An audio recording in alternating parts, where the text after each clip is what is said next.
on site, it's about 150 acres. Where all the new warehouses are, that's about 250. So here in Franklin County, it's about 400.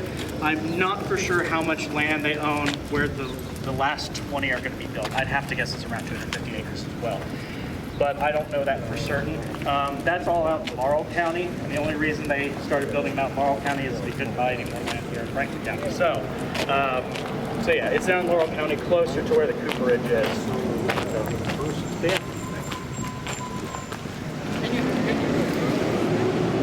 We do not have, at the moment, we do not give tours of our cooperage that I'm aware of. Now, the Independent Stave Company does give tours of their cooperage in Lebanon, Kentucky. Is it Lebanon, Kentucky? I don't remember. Yeah, so they give tours of that one. Either the one in Lebanon, Kentucky, or the one in Lebanon, Missouri. I don't distinctly remember. But yeah, but not ours, that I'm aware of. Yeah.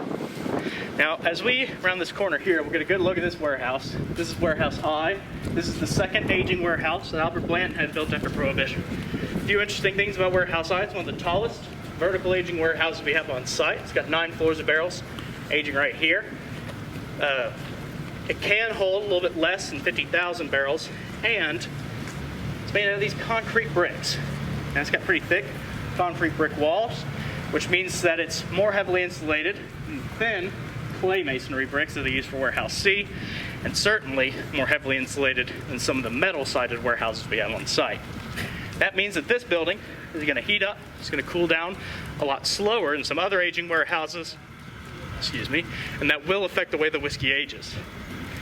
Now we are going to head inside Warehouse I, so you can start to follow me this way.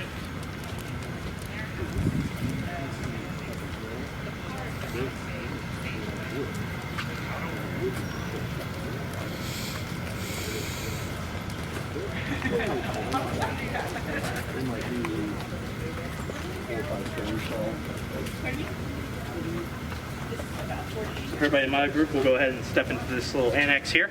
I'll make sure the chain gets put up behind us.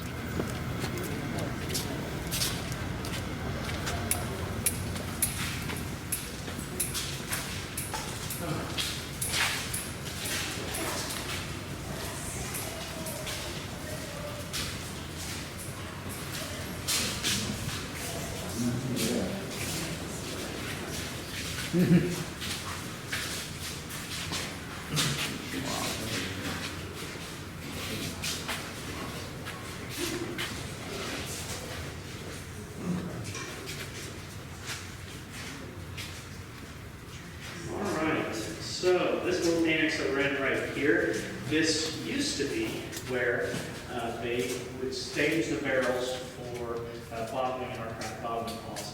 They took out all the rigs a few months ago, and now there's nothing to talk about. So we're going to head actually into the aging warehouse itself, and we'll head this way because that other way is blocked off.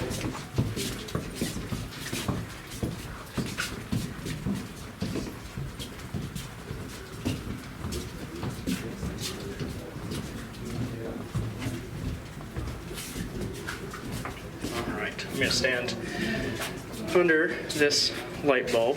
Don't go past that green line on the ground or anything like that. Clay, why isn't the mold growing here? I'm not for sure why we don't have whiskey fungus inside the buildings. Oh, fungus, sorry. Yeah, I'm not really for sure.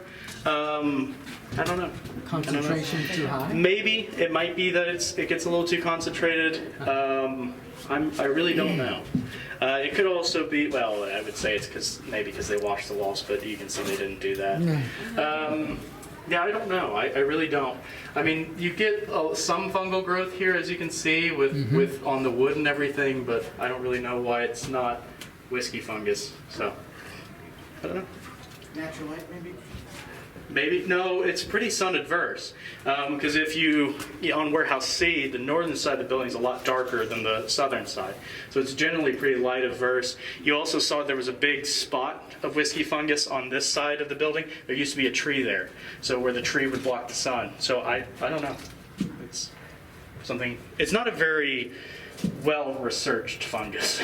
It was basically only taxonomized as a unique species not terribly long ago. Well, it actually got a full taxonomy like less than 20 years ago.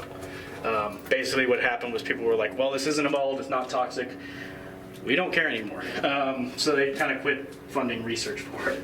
But yeah. Now this area that we're in right now, this is the actual aging part of warehouse I. As I mentioned, warehouse I is a vertical aging warehouse. It means that if you look up, you'll notice that there's slats in the floors. Now those slats allow for a full convection current through the whole building. That means the moment hot air enters through the windows, gets heated up by the sun or our radiators, that hot air shoots straight up.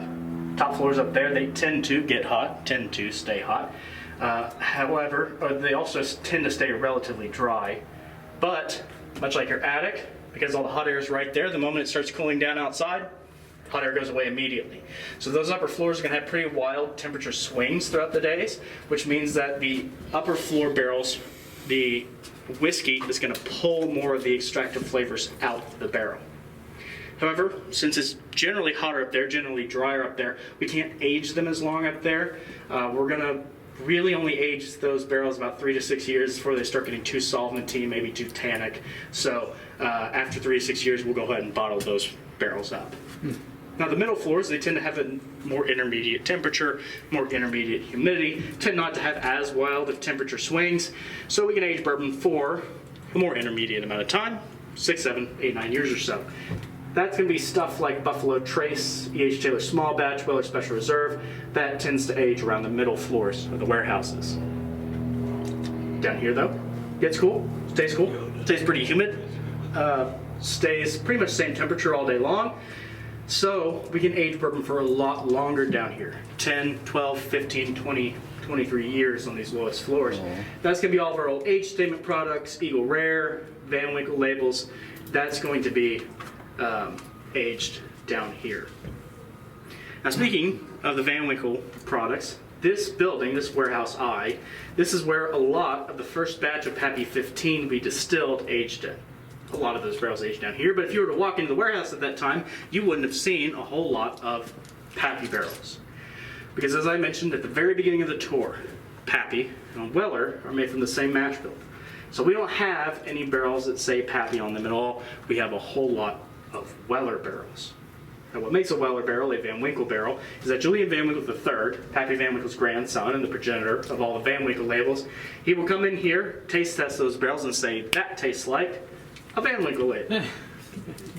Not that it's better, but that it tastes like a Van Winkle label. So he'll taste test any of them. 10, 12, 15, 20, 23 years old, say, hey, that's pretty good. Or he might say, let's let it sit around a little while longer, see what happens.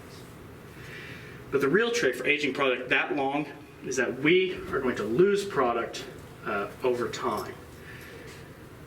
We are going to, when you walk into the warehouses, you get a good whiff of that whiskey smell. That's the angel share. That's the whiskey evaporating out of the barrels. Oak wood is a semi-permeable membrane. That means the whiskey can diffuse out of it.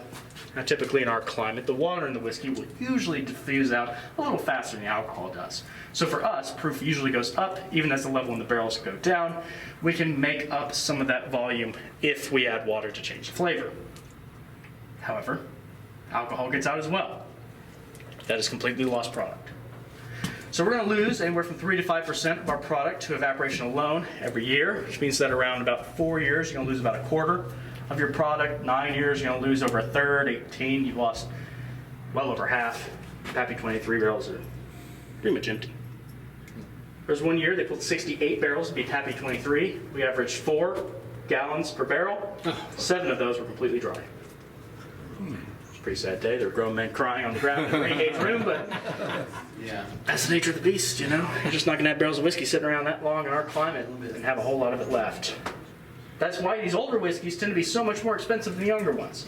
Simple supply and demand. Even if demand wasn't skyrocketing right now, there is. Just less of it. It's going to be more expensive because of that.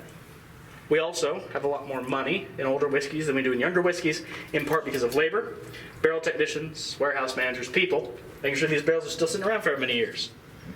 But we also pay taxes. Every year these barrels sit in the warehouses. So older whiskeys have more money in them, less product, which makes them more expensive.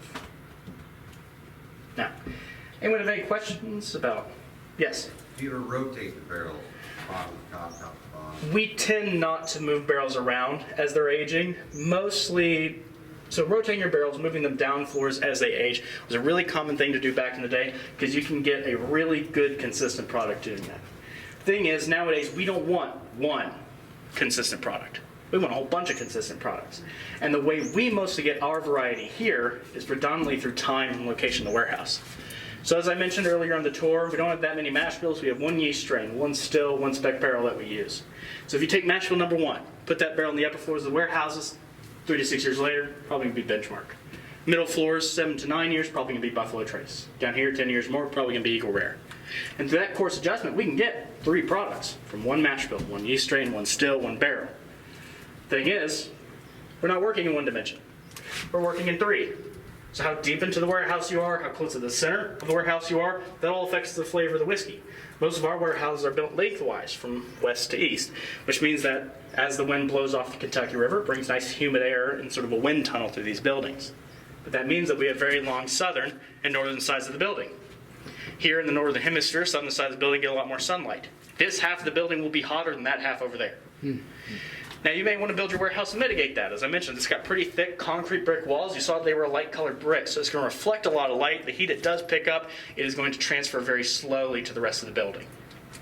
However, this is one of 2 warehouses out of 30 or 40 that are built like this. So when we start to get really particular about where specifically in which warehouse, we can also get really particular based on flavor. But as I did mention earlier, briefly, we tend not to use one warehouse for each product alone. We tend to use different warehouses as reference. So, like I said, Elmer T. Lee, they mostly use this as reference. When Elmer T. Lee was alive, he was mostly picking barrels out of this warehouse that he wanted for his brand. So when we start finding stuff that tastes like Elmer T. Lee in other warehouses, we're going to bottle it up as that. Okay. That was a lot. Anyone have any other questions? All right, we got one last stop we get to make. So we're going to head right out the same door we came in from. So we'll just start to head this way.